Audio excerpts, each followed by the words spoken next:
Hari ini kita akan belajar kembali kebenaran firman Tuhan. Bapak Ibu, siapa yang sedang mengalami tekanan, masalah, atau dihianatin, atau disakitin dan pingin balas dendam, bahkan pingin mendoakan orang yang menyakitin, melukai, mengkhianatin itu segera dihajar Tuhan. Kalau perlu, malaikat datang, tampar dia. Banyak orang yang sedang mengalami tekanan hidup karena perlakuan buruk orang lain, karena dihianatin dan diperlakukan tidak sepantasnya, dia ingin membalas karena tidak merasa tidak menerima keadilan. Bapak Ibu, segala sesuatu yang orang lakukan jahat, bahkan kita melakukan kejahatan, kita melakukan keculasan, kita melakukan kecurangan yang bentuk apapun juga, dengan pakai tipu daya, pakai muslihat, pakai cara yang licik sekalipun, dengan segala macam taktik dan muslihat yang seakan-akan orang tidak tahu, padahal Tuhan tahu, tetap suatu hari akan menanggung resiko dan akibatnya dari semua perbuatan jahat. Perbuatan jahat apapun juga, suatu hari akan terima akibatnya dan tanggungannya. Kita ini bisa melakukan kejahatan dalam bentuk apapun, dan kita coba sembunyikan, tetapi di hadapan Tuhan tidak sembunyi. Kalau Bapak Ibu sedang diperlakukan jahat orang lain, dihianati atau diapakanlah, diperlakukan buruk oleh orang lain, dan kau sedang mengalami masa-masa sulit itu, dan kau pingin balas, sebenarnya kalau kau pingin balas, engkau pakai kekuatanmu sendiri. Bagian kita sebenarnya nggak perlu membalas. Sebagai anak Tuhan kita nggak perlu pingin balas. Bahkan ingin doain supaya petir menyambar kepalanya pun tidak perlu. Bagian kita adalah memberkati, mendoakan. Bagian kita menjaga hati kita, jangan sampai kita ini sakit hati, kecewa, jengkel, benci, dan marah. Justru dalam kondisi kita mengalami masalah dan persoalan, bagian kita adalah berserah penuh di hadapan Tuhan, menyerahkan sepenuhnya di hadapan Tuhan. Dan Tuhan sendiri akan campur tangan, turun tangan, lakukan pembelaan. Bapak Ibu, semua yang orang lakukan, suatu hari dia akan tanggung akibatnya. Semuanya akan terima akibatnya. Nanti anak cucumu yang akan tanggung akibatnya kalau engkau melakukan kejahatan terus-terusan, tidak mau bertobat. Kalau engkau nggak mau bertobat, kalau engkau nggak mau berubah, nanti kejahatan Bapak akan ditimpakan pada keturunan ketiga dan keempat. Hari ini engkau mungkin bisa bebas, merdeka. Tapi anak cucumu yang akan tanggung resikonya. Jaga hati makanya. Jangan sampai melakukan hal jahat yang tidak berkenan di hadapan Tuhan. Kalau hari ini ibu-ibu atau bapak-bapak dan diperlakukan buruk oleh pasangan hidupmu, suatu hari kalau engkau setia dengan Tuhan, setia, jaga hatimu jangan sampai jatuh dalam dosa, Tuhan akan lakukan pembelaan dengan caranya yang aja. Dengerin, para pelakor, para perebut laki orang atau merebut istri orang, engkau simpenannya orang, dan engkau sengaja untuk mencuri pasangan orang lain, jangan dikira engkau hari ini bebas. Tapi suatu hari engkau akan bertanggung jawab di hadapan Tuhan dan tidak bisa lepas hari itu. Hari ini kalau engkau sedang melakukan dosa dan pelanggaran, seakan-akan kelihatannya masih nyaman, baik-baik saja, tidak kekurangan satu apapun, bahkan terlihat bahagia. Tinggal tunggu waktu saja. Waktunya akan tiba dan engkau akan tanggung semua risiko. Engkau akan terima upah dari semua perbuatan dan tindakanmu. Hari ini kita mau belajar dari 1 Raja-Raja pasal yang ke-21, mulai ayat yang pertama. Sesudah itu terjadilah hal yang berikut. Nabot orang Israel mempunyai kebun anggur di Israel, di samping istana Ahab, Raja Samaria. Berkatalah Ahab kepada Nabot, berikanlah kepadaku kebun anggurmu itu, supaya kujadikan kebun sayur, sebab letaknya di rumah dekat rumahku. Aku akan memberikan kepadamu kebun anggur yang lebih baik daripada itu sebagai gantinya. Atau jikalau engkau lebih suka, aku akan membayar harganya kepadamu dengan uang. Jawab Nabot kepada Ahab, kiranya Tuhan menghindarkan aku daripada memberikan pusaka nenek moyangku kepadamu. Ini harta warisan. Dia tidak mau dikasih ke orang jahat, karena Ahab ini jahatnya bukan main.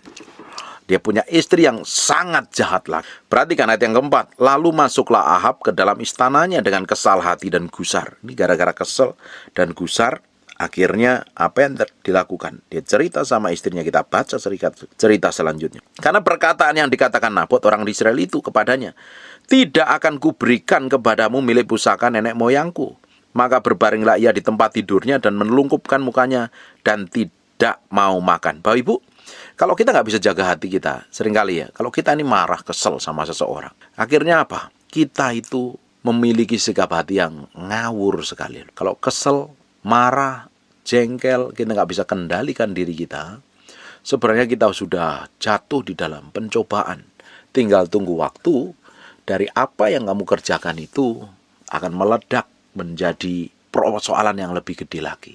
Maka kita harus bisa jaga hati kita, jaga emosi kita, jaga supaya kita nggak melakukan banyak kejahatan yang nggak sesuai dengan kebenaran firman Tuhan. Ternyata menjaga hati ini penting. Nih, beberapa hari yang lalu saya khotbah tentang menjaga hati ini. Jagain hati kita. Jangan kita ini memiliki sikap jahat. Kalau orang nggak mau melakukan sesuatu seperti kita inginin, jangan kita kepengaruh, akhirnya kita marah, kesel, jengkel, nggak ada gunanya. Ujungnya kita hanya melukai hati kita sendiri dan kita memiliki sikap yang buruk. Berapa banyak orang yang stres, berapa banyak orang yang marah, beberapa banyak orang yang kesel, akhirnya dia kena mah karena nggak doyan makan, karena mikirin keselnya orang lain. Kalau Bapak Ibu ada orang kesel sama kamu, belajar netralisir hatimu, serahin sama Tuhan. Jangan pernah dipikirin, jangan pernah dimasukin dalam hati, percuma dan sia-sia. Kenapa? Bapak Ibu, oke, orang kesel sama kita pikirin, dan orang yang ngeselin tadi belum tentu mikirin kita. Nah, kita buang sia-sia. Kita akan lihat ayat selanjutnya. Ini Ahab stres, kesel, marah, gusar. Karena dia minta kebun anggurnya Nabot, tidak dikasih. Lalu datanglah Isabel, istrinya, dan berkata kepadanya, apa sebabnya hatimu kesal, sehingga engkau tidak makan? Lalu jawabnya kepadanya, sebab aku telah berkata kepada Nabot orang Yisrael itu, berikanlah kepadaku kebun anggurmu dengan bayaran uang, atau jika engkau lebih suka, aku akan memberikan kebun anggur kepadamu sebagai gantinya. Tetapi sahutnya, tidak akan kuberikan kepadamu kebun anggurku itu. Kata Isabel istrinya kepadanya, bukankah engkau sekarang memegang kuasa raja atas Israel? Bangunlah, makanlah, biarlah hatimu gembira. Dan aku akan memberikan kepadamu kebun anggur Nabot dan Israel itu. Kemudian ia menulis surat atas nama Ahab, memateraikannya dengan materai raja, lalu mengirim surat itu kepada tua-tua dan pemuka-pemuka yang diam sekota dengan Nabot. Dalam surat itu ditulisnya demikian, maklumkanlah puasa dan suruhlah Nabot duduk paling depan di antara rakyat. Suruh juga 2 orang dursila duduk menghadapinya, dan mereka harus naik saksi terhadap dia dengan mengatakan, engkau telah mengutuk Allah dan raja. Sesudah itu bawalah dia keluar dan lemparilah dia dengan batu sampai mati. Orang-orang sekotanya, yakni tua-tua pemuka-pemuka yang diam di kota itu, melakukan seperti yang diperintahkan Isabel kepada mereka, seperti yang tertulis dalam surat yang dikirimnya kepada mereka. Mereka memaklumkan puasa dan menyuruh Nabot duduk paling depan. Kemudian datanglah 2 orang, yakni orang dursila, lalu duduk menghadapi Nabot orang dursila itu. Naik saksi terhadap Nabot di depan rakyat. Nabot telah mengutuk Allah dan raja. Sudah itu mereka membawa dia keluar, lalu melemparinya dengan batu sampai mati. Setelah itu mereka menyuruh kepada Isabel, mengatakan Nabot sudah dilempari sampai mati. Segera sesudah Isabel mendengar bahwa Nabot sudah dilempari sampai mati, berkatalah Isabel kepada Ahab, bangunlah, ambillah kebun anggur Nabot dan Yisrael itu menjadi milikmu, karena Nabot yang menolak memberikan kepadamu dengan bayaran uang sudah tidak hidup lagi. Ia sudah mati. Segera sudah Ahab mendengar bahwa Nabot sudah mati, ia bangun pergi ke kebun anggur Nabot orang Israel itu untuk mengambil kebun itu menjadi miliknya. Ini punya siasat jahat. Istrinya punya siasat jahat. Yang dia pikir dia punya otoritas, dia punya kuasa, dia melakukan strategi, dia mengarang cerita, dan memfitnah, bersaksi palsu, bersaksi dusta untuk melenyapkan orang lain. Dipikir Tuhan tidak lihat, dipikir Tuhan nggak lakukan. Bapak Ibu, kalau ada orang hari ini yang suaminya sedang direbut orang, dia pikir Tuhan nggak tahu. Tuhan lihat, Tuhan perhatikan.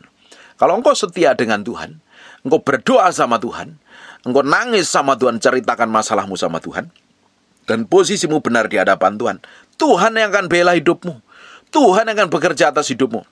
Kalau hari ini ada orang-orang yang sedang mengalami aniaya, tekanan, himpitan, difitnah, dituduh, dicaci maki, dijeblosin ke dalam sebuah kasus yang menjerat dan lain sebagainya, dan kau diperlakukan buruk, tidak adil. Kalau engkau hatimu tetap benar di hadapan Tuhan, engkau cerita sama Tuhan, engkau datang sama Tuhan, Tuhan akan lakukan pembelaan. Kalau orang mau bersiasat jahat dengan hidup kita harus lakukan ketulusan dan kemurnian. Pastikan hati kita itu benar di hadapan Tuhan. Jangan bikin dosa, jangan bikin pelanggaran. Kalau engkau sudah melakukan dosa dan pelanggaran, bertobat, sadar diri, dan berubah. Jangan bikin kesalahan lagi. Nanti kalau engkau bikin kesalahan dan dosa, hidupmu akan hancur babak belur, rusak dan kacau. Hari ini, belajar menaruh hatimu di hadapan Tuhan. Biar Tuhan yang bela. Jangan membela diri. Beri waktu sama Tuhan, biar Tuhan membela hidupmu. Makanya saya bilang di awal tadi, berapa banyak dari kita ketika kita diperlakukan buruk orang lain, kita doa sama Tuhan biar Tuhan pukul orang itu. Kalau ada orang sedang suaminya dibawa kabur oleh pelakor, dan engkau berdoa untuk para perempuan-perempuan penjinah itu supaya dikutuk Tuhan, dikirim petir menyambar kepalanya, sia-sia belaka, nggak ada gunanya sama sekali. Izinkan Tuhan dan beri waktu Tuhan untuk membela hidupmu. Tuhan berperkara atas hidupmu. Jaga hatimu, jangan sakit hati, jangan sampai kepahitan, jangan sampai terluka. Izinkan Tuhan mengkoreksi hatimu. Kalau engkau disakitin pasanganmu bertahun-tahun, apa dikira Tuhan nggak lihat? Tuhan perhatikan loh. Tuhan lihat loh. Apapun yang orang lakukan, apapun siasat buruk, siasat jahat, perlakuan buruk, perlakuan jelek orang lain, itu Tuhan secara ilahi melihat semua kejadian dan dia akan perhitungkan. Kita akan lihat apa yang terjadi. Setelah Isabel bikin surat dan kesaksian palsu, ujungnya Nabot mati dilemparin batu. Dan Ahab ngambil kebun anggur itu. Dipikir semuanya everything sudah selesai, nggak ada masalah. Tetapi ketika melakukan kejahatan, apa yang terjadi ayat 17? Tetapi datanglah firman Tuhan kepada Elia. Tuhan ngomong sama Elia. Tuhan lihat masalahmu. Tuhan lihat persoalanmu. Memang kau sedang alami masalah dan persoalan. Mungkin sedang kau teraniaya. Mungkin kau sedang diperlakukan buruk. Engkau sedang mengalami tertekan. Tetapi Tuhan ngomong sama hamba Tuhan. Dan Tuhan bisa bicara lewat khotbah, lewat khotbah saya, lewat khotbah orang lain. Dan Tuhan bicara sama hidupmu. Tuhan masih proteksi, Tuhan masih jagain. Dan Tuhan bicara sama Elia. Orang Tisbe itu bunyinya. Yang diperlakukan buruk adalah Nabot. Tetapi Tuhan bicara sama Nabi Elia. Bangunlah, pergilah menemui Ahab, raja Israel yang di Samaria. Ia telah pergi ke kebun anggur Nabot untuk mengambil kebun itu menjadi miliknya. Tuhan lihat detail persoalan Bapak Ibu. Sampai Tuhan tahu persis bahwa Ahab sedang pergi ke kebun anggur Nabot dan mengambilnya dengan cara yang jahat di hadapan Tuhan. Apapun yang kau miliki, yang direbut orang secara jahat, apapun yang engkau miliki, dan tiba-tiba orang mau ambil dengan secara tidak sopan, dan dia curi, dia perlakukan hidupmu tidak adil. Tuhan lihat detailnya, dan Tuhan sendiri akan muncul dengan keperkasaannya. Dia akan bela hidupmu. Katakanlah demikian, beginilah firman Tuhan. Engkau telah membunuh serta merampas juga. Katakan pula kepadanya, beginilah firman Tuhan, di tempat anjing-anjing telah menjilat darah Nabot, di situ jugalah anjing yang menjilat darahmu. Powerful nggak? Pembelaan Tuhan itu powerful. Pembelaan Tuhan itu begitu berkuasa, dahsyat dalam hidup kita. Makanya jangan bela diri. Belajar diam, menyerahkan sepenuhnya sama Tuhan. Memang dagingmu rasanya tidak enak. Memang dagingmu pingin memberontak, pingin berdoa, pingin turunin petir, menyambar kepalanya. Dan itu tidak berkenan di hadapan Tuhan. Kamu pingin balas dendam, rasanya nggak terima, rasanya kesel, marah, sakit hati, jengkel, benci, dan dendam. Dan itu tidak berkenan di hadapan Tuhan. Kalau engkau diperlakukan buruk, perlakuan jelek orang lain, diam, serahkan sama Tuhan. Doa, minta perlindungan Tuhan, supaya hatimu dijagain, supaya tidak jatuh dalam dosa. Tetap posisimu harus benar di hadapan Tuhan. Sembah Tuhan, senengin hati Tuhan. Jangan bikin dosa. Karena Tuhan melihat detail dan Dia akan membela perkaramu, membela di hidupmu, dan kau akan ngalami pertolongan secara ilahi. Bagian kita itu sekarang itu hanya ngikutin maunya Tuhan. Jangan ngikutin maunya kita. Kalau ngikutin maunya daging, pingin balas, pingin sikat, pingin hancurkan, pingin lenyapkan dan lain sebagainya. Itu daging. Karena daging ini tidak berkenan di hadapan Tuhan. Daging ini bertentangan dengan firman Tuhan. Ikutin maunya roh yang sudah diperbarui dalam batinmu. Rohmu tuh pinginnya hidup benar. Dagingmu nggak terima. Kalau rohmu kuat, dagingmu akan takluk. Tapi kalau rohmu lemah, dagingmu yang nonjol berkuasa. Tidak heran banyak orang Kristen yang sudah rajin ke gereja banyak melakukan hal yang jahat. Karena apa? Manusia rohnya lemah, dipimpin oleh keinginan daging, ego dan hawa nafsunya. Bapak Ibu, kalau engkau sedang menghadapi masalah, datang sama Tuhan. Minta pembelaan Tuhan. Tuhan lihat detail masalahmu. Tuhan lihat detail masalah yang dialami oleh Nabot.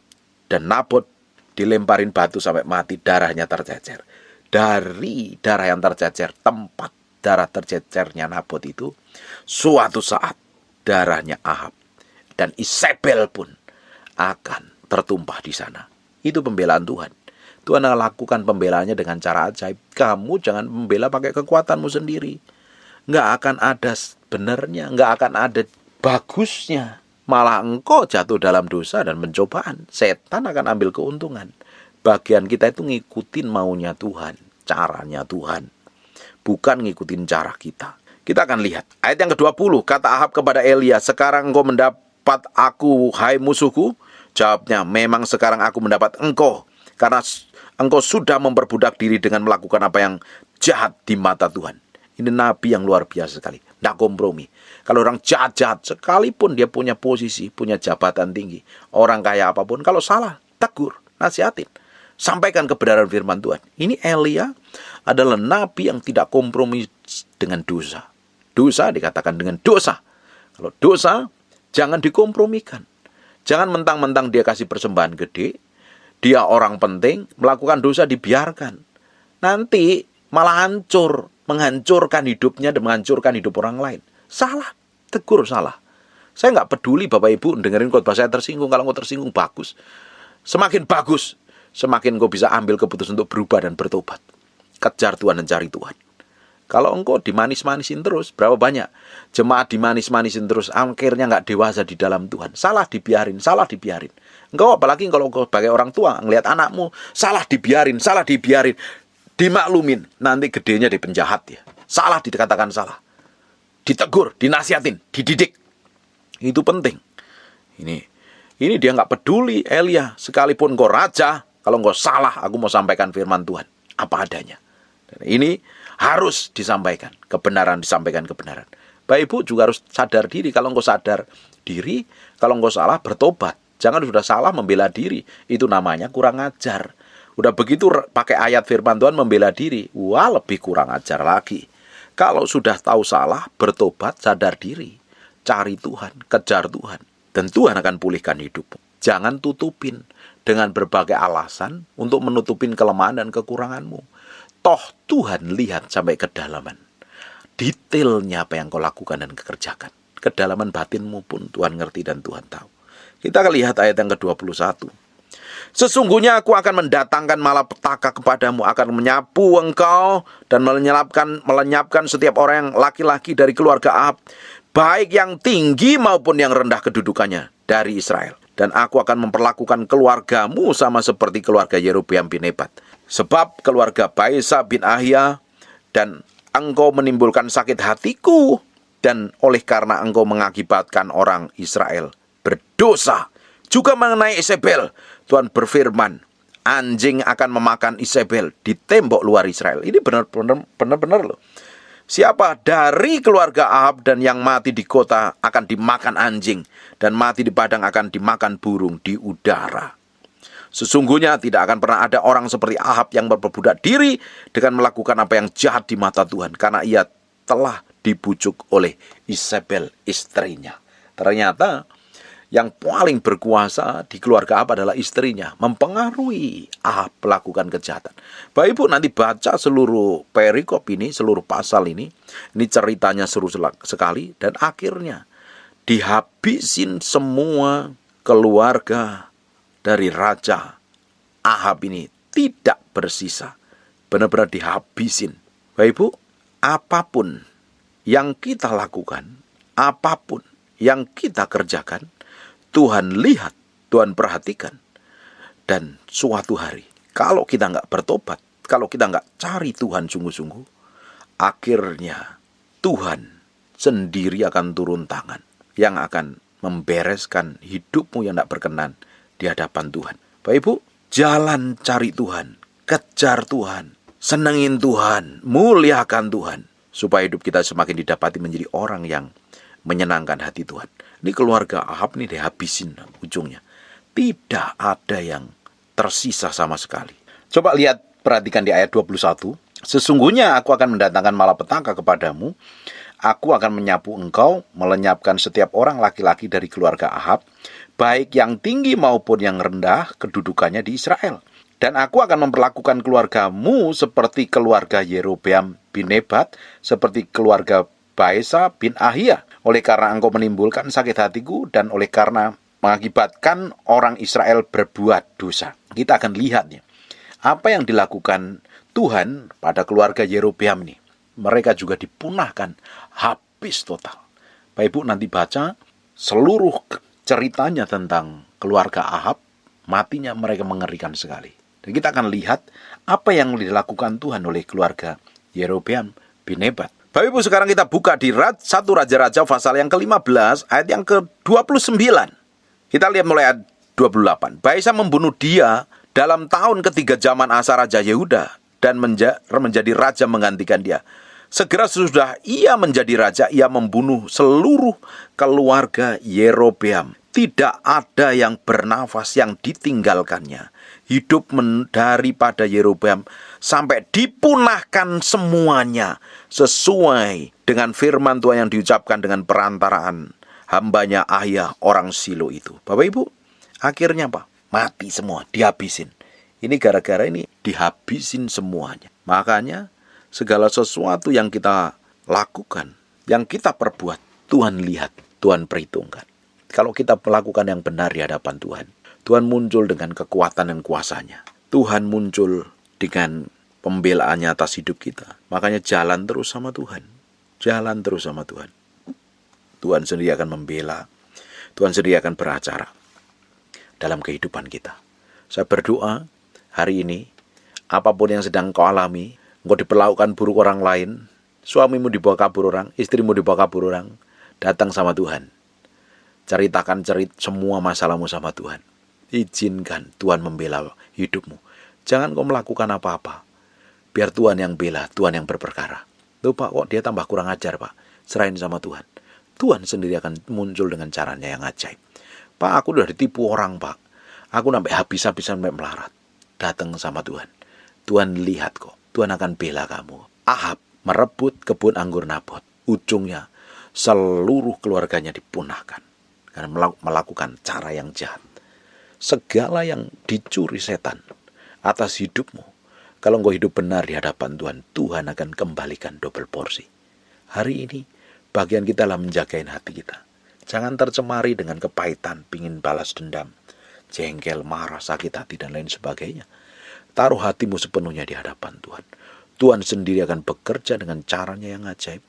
Tuhan sendiri akan lakukan perkara-perkara ilahi atas hidupmu, dan akan bela perkaramu. Tuhan sendiri akan muncul dengan kebenarannya. Tenang dalam hadirat Tuhan. Jaga hatimu. Ada pembelaan ilahi. Ada pembelaan ilahi. Jangan berdoa jahat kepada orang yang menyakitimu. Jangan balas dendam. Justru berkati. Justru ceritakan semua masalahmu sama Tuhan. Memang butuh waktu kerja sama Tuhan, bukan pakai cara kita. Kita ngikutin cara Tuhan, kita ngikutin waktu Tuhan. Kita ngikutin waktu Tuhan, waktu kita menunggu pembelaan Tuhan, waktu kita menunggu pemulihan Tuhan. Tuhan beresin hati kita. Hati kita bisa merdeka, bebas dari sakit hati. Hidup kita semakin bahagia, hidup kita semakin berjalan sesuai dengan kehendak Tuhan dan menikmati semua kebaikan dan kemurahan Tuhan. Ujungnya kita akan melihat Tuhan lakukan mujizat pemulihan atas seluruh kehidupan kita. Jaga hatimu dengan segala kewaspadaan. Jangan sampai terjebak untuk sakit hati dan marah dan ingin balas dendam. Orang boleh melakukan hal jahat apapun juga kok. Tuhan lihat detailnya. Tuhan sendiri akan muncul dengan keperkasaannya. Amin. Enjoy. Nikmati. Sambil ngumpul keluargamu. Sambil menikmati makan yang enak. Relax. Doa sama Tuhan. Tuhan akan bela hidupmu. Tuhan akan berperkara atas hidupmu. Kalau engkau posisimu benar di hadapan Tuhan, surga ada di belakangmu. Dan Tuhan sendiri menjadi panglima perangmu, menggantikan engkau sendiri berperang. Amin. Ini dibutuhkan penyerahan sepenuhnya di hadapan Tuhan. Semakin kita menyerah di hadapan Tuhan, semakin Tuhan muncul dengan kuat dan kuasanya. Memulihkan, melakukan mujizat, berperkara atas kehidupan kita. Amin. Tutup matamu, tutup Alkitabmu, kita berdoa. Bapak, terima kasih buat firman-Mu, kami materikan dengan darah anak domba Allah. Terpadan meloh batin kami. Engkau sendiri yang beracara. Engkau sendiri yang membela kami. Firman ini menjadi kehidupan bagi kehidupan kami. Kami lakukan dan kami mengalami kemenangan. Terima kasih Tuhan. Hamba berdoa untuk orang yang sedang bergumul. Serahkan dalam tangan kuasa Tuhan. Hamba berdoa untuk orang yang teraniaya, tertekan, terhimpit. Tuhan sendiri yang proteksi, jagai, lindungi. Terus bereskan hati kami. Semakin hari semakin didapati menyenangkan hati Tuhan. Kami mau berjalan sesuai dengan kehendak-Mu. Kami menikmati semua kebaikan yang Engkau sedang sediakan dalam kehidupan kami. Bagimu hormat, bagimu pujian, bagimu pengagungan. Dalam nama Yesus kami berdoa dan mengucap syukur. Dan hamba-Mu berdoa untuk orang-orang yang sakit dan mengalami kelemahan tubuh. Oleh bilur Yesus, oleh darah Yesus, jadilah engkau tahir, jadilah engkau sehat, jadilah engkau sembuh. Dalam nama Yesus kami berdoa. Haleluya. Amin. And God bless you. Terima kasih Tuhan. Bagimu segala hormat, pujian, pengakuan. Terima kasih Tuhan. Buka matanya sebentar. Siapa yang ingin datang ibadah, ingin ngalami Tuhan, ingin ketemu Tuhan, HP-mu meski di silent dulu. Kita meski respect dan hormat akan hadirat Tuhan. Amin. Dari kerinduan Bapak Ibu, rasa haus dan laparmu ingin ketemu Tuhan. Bukan hanya sekedar datang ibadah, tapi engkau ingin ketemu Tuhan. Nah, Tuhan akan manifestasikan kuasanya. Amin. Tutup matamu. I just want to praise you.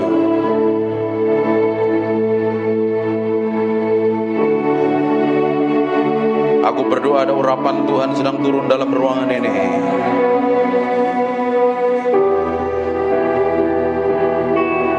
Jamah setiap orang yang haus dan lapar akan Tuhan. Angkat tanganmu dua-dua.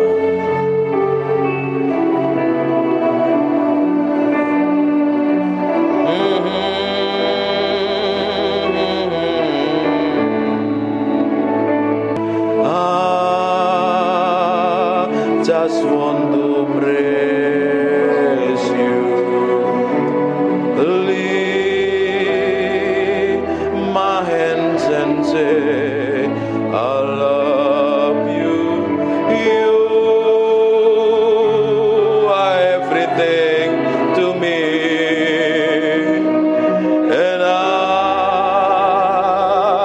exalt your holy name, and I exalt your holy name, and I exalt your holy name, Most High. I just want to praise you. I just want to praise you. I just want to praise you. Ralabakas. Aku berdoa setiap orang dalam ruangan ini, biar Engkau sendiri yang jamah Tuhan siang hari ini.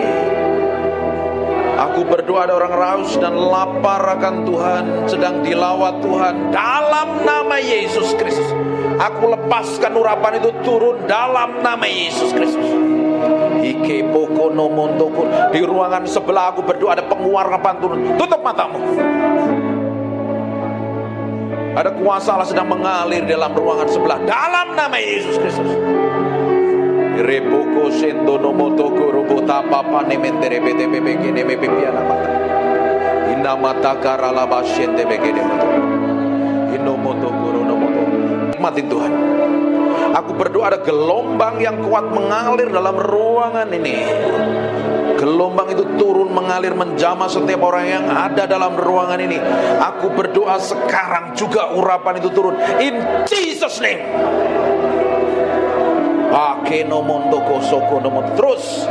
Terus pengurapan itu semakin kuat jamah dan urapi. Bahwa mereka mengalami pengalaman-pengalaman pribadimu dengan ajaib dan dahsyat.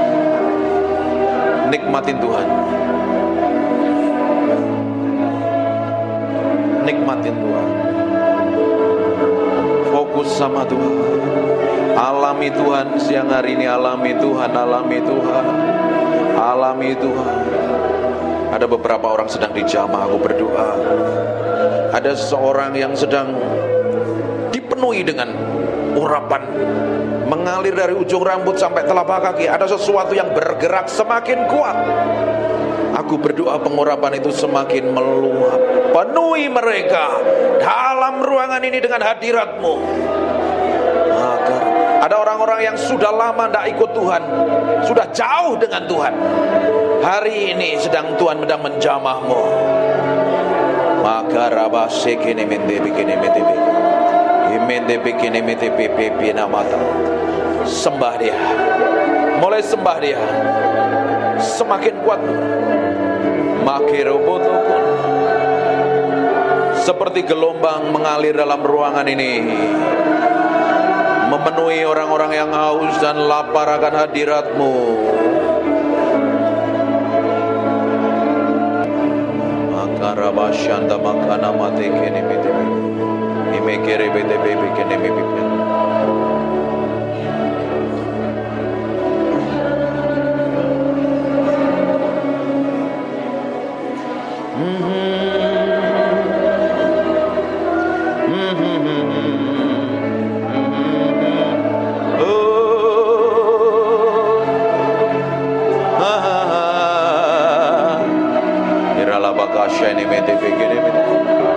Ini bagian-Mu Tuhan, Engkau sedang menjamah umat-Mu. Buat sesuatu yang spesial pagi hari ini.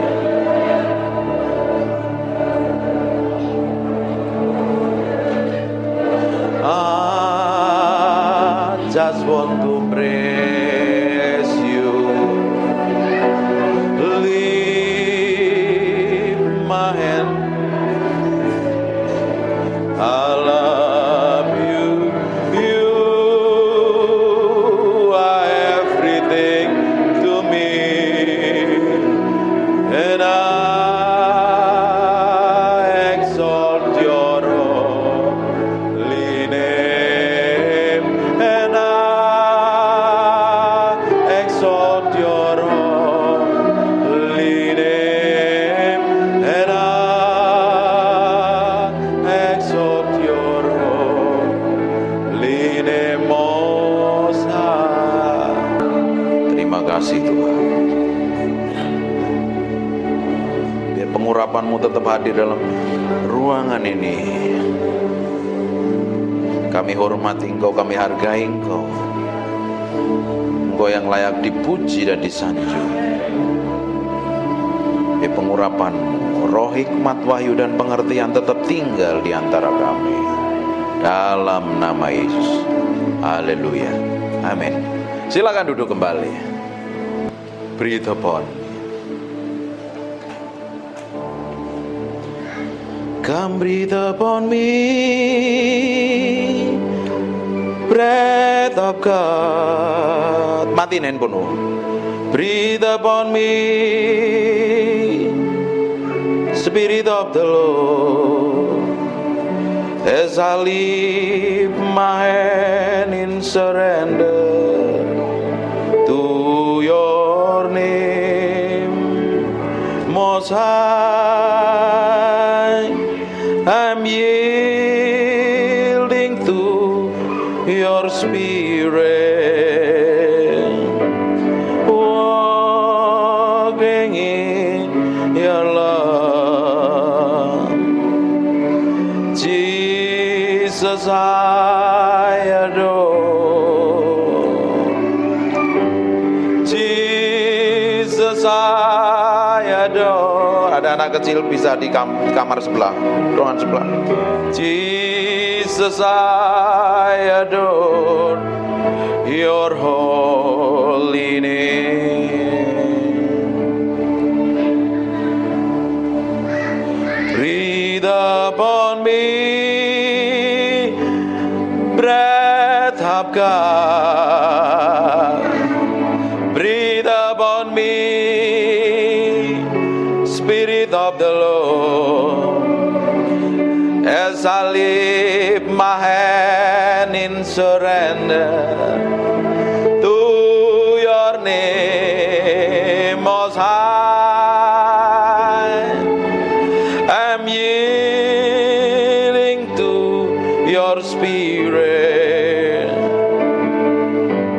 walking in your love. Jesus, I